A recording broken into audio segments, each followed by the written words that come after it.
안녕하세요. 박가복가입니다. G20 참가차 동남아 순방을 갔던 윤석열이 그토록 원하던 한일 정상회담을 했는데요. 여기서 양국 현안과 관련해서 간극을 많이 좁혔다고 합니다.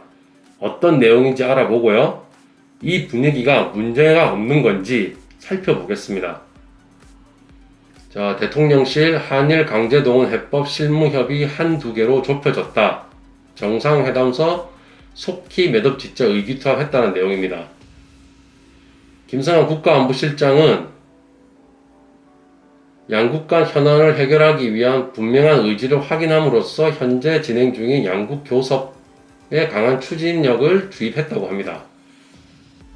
고위 관계자도 기자들을 만나서 상당히 긍정적으로 적극적인 의기투합 의미로 해석되지 않을까 싶다고 생각을 한다면서 특히 대통령실은 강제동원과 일본군, 위안부 문제, 수출 규제, 지소미아 이게 한일 군사 보호 협정이죠. 이 한일 현안을 모두 일괄 타결하겠다고 강조했습니다. 자, 윤석열이 얘기하는 좋아, 빠르게 가 이거죠.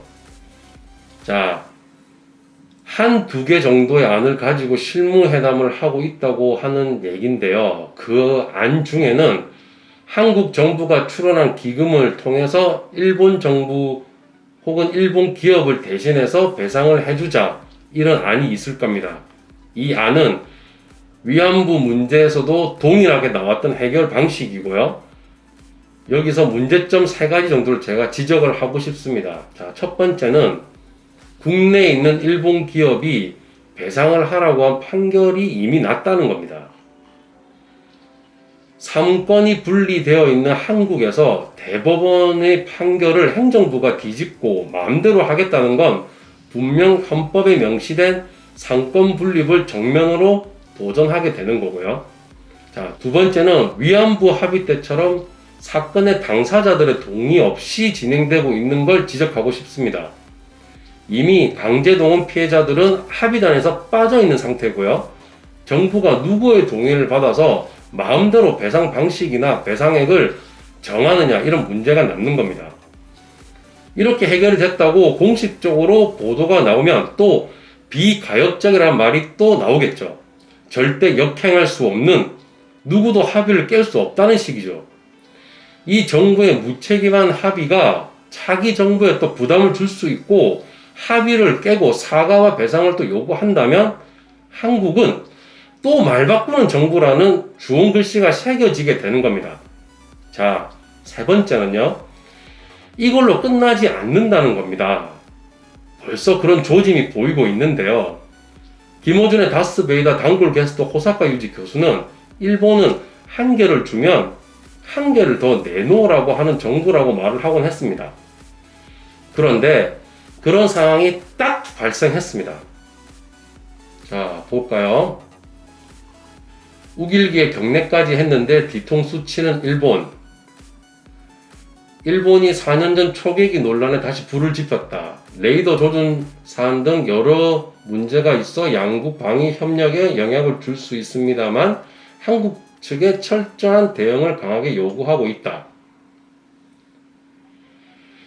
한국이 해답을 내놓지 않으면 해상 자위대와의 군사 교류는 없을 것이라고 얼음장을 놨다. 자, 지금 우리가 매달리고 있는 상황에서 나올 수 있는 얘기들이죠.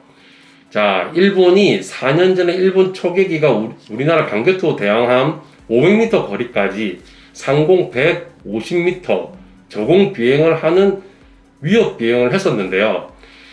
이에 여러 차례 물러날 것을 요구하는 방송에도 적반하장으로 강개토함이 사격 레이더를 조준했다 이러면서 우리한테 사과를 요구했죠.